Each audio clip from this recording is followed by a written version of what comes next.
and welcome back to my little film and TV channel. We have a British biographical comedy drama today, so that's all well and good. Is it up there with the Brastoffs and the Billy Elliots and the Jimmy Grimballs of the day? We'll have a look anyway. So I'm going to have a look at something called, it's all about golf, this one. So if you don't might have an interest in golf, a bit more on that later on with me. And obviously in the 70s when this is set, I did have a slight interest. Obviously I couldn't afford to go to proper golf clubs, but there's lots of options in those days. And certainly they were growing as well. So we're going to have a look at that anyway. I'm digressed, don't I? The Phantom of the Open we're looking at, a British biographical comedy directed by Craig Roberts. 106 minutes, a 12A certificate. How's it doing? Well, the public like it. 4.1 out of 5 on Rotten Tomatoes audience, so that's 8.2 out of 10. Internet Movie Database, over 1,700 reviews, 1,383 scored it between 6 and 9. Just 99 miseries scored it between 2 and 5. So a 93% positivity, and it equates to 7.2 out of 10. So we'll take that. That's a good score, Internet Movie Database.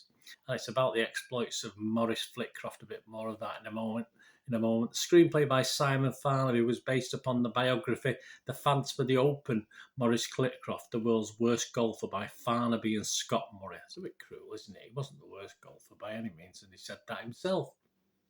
The film stars Mark Rylance in the lead role, Sally Hawkins as his good lady, Rhys Ifans, Jake Davis, Christian and Jonah Lees, Mark Lewis-Jones and Johan Myers all star in this. And it's out to buy here in the UK, online and in store, so check your territories from the 25th of July 2022. So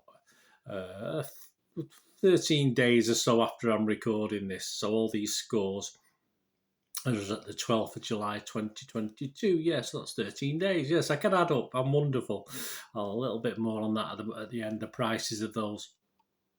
Rotten Tomatoes, what about the critics? Well, the critics like it. We'll have a look at some of their reviews in a minute.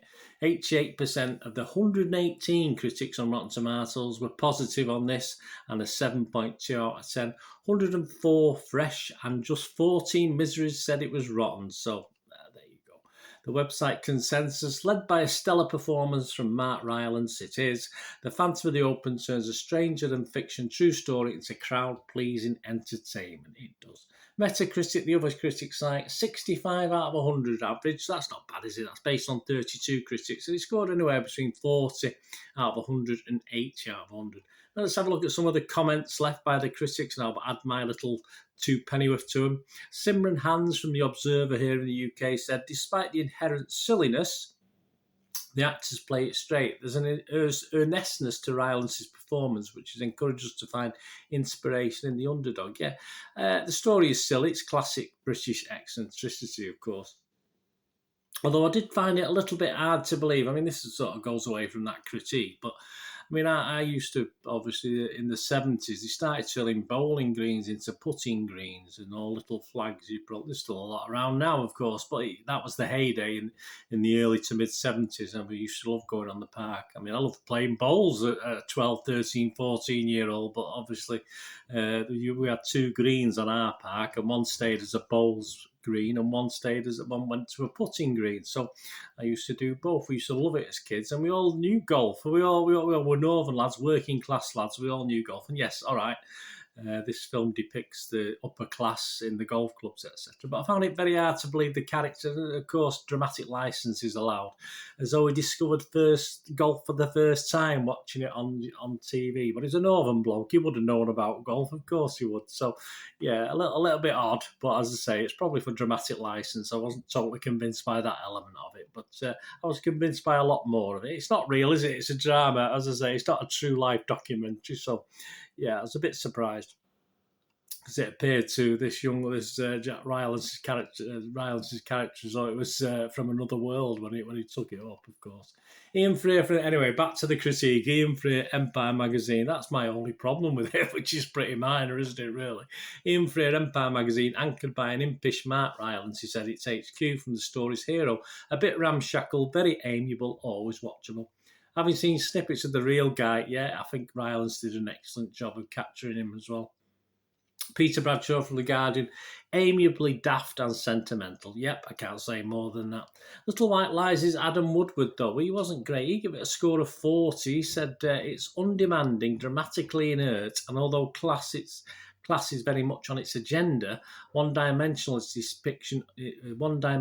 its depiction of the golfing establishment's stuffy elitism. Well, it's a comedy, but I'll be honest with you, I think it was not far out from my knowledge of the golfing set in those days. As I said, from a northern working class lad, I don't think it was that far out, was it? Even up to modern day, perhaps. You know, you talk about women not being able to go into clubs and stuff like this. So I totally disagree with Adam Woodward there. I don't know what his problem is, in all fairness. Perhaps he's one of the elites and he's not happy with the way he's been shown.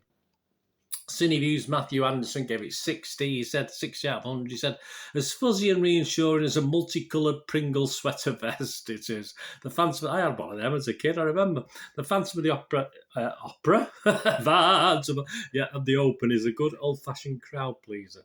Yep, simple but fun for me. Irish Times' Donald Clark sums it up for the critics, 80 out of 100, and says, the film does feel a little thin in its later stages, yes, but the inventive performances, Rylance's in particular, keep the film aloft throughout. No bogey, comfortably a birdie, not quite an eagle. Yeah, I think that's spot on, I have to agree. The second half wasn't quite as good as the first half, but yes, certainly below par in a good way, which is what we want to be in golf. I think it was quite funny when they give the score to his good lady that he'd finished one of the highest scores ever. She was quite proud, and obviously, well, the problem, that's bad, you know, in golf, it's the other way around. But yeah, anyone without a knowledge of golf would fully understand that, of course. Right, just to sum up, guys, that's it. That's the review of this. Not quite a brast off. Not quite a full Monty. All right, not even quite whatever happened or whatever, not ever happened. Sorry, Billy Elliot, not even a Billy Elliot, and certainly not a Jimmy Grimble. But for me, not half bad. I enjoyed it. All right, easily forgotten. I'm not going to go back and watch it as I've done with things like Jimmy Grimble, but hey, it's not half bad, is it? So I'll give it a 7 out of 10. So let me know what you think, guys. Get to watch this. As I said, it is out to buy in-store and online from the 25th of July, $9.99 on DVD and $14.99 on Blu-ray. So you get to buy it and watch it again and again and again. If that's what you want to do, why not? So that's check your territories if you're outside of the UK. Thanks for watching, guys. Till we meet again. And that's one thing, don't I? Please stay safe, everyone. Bye for now.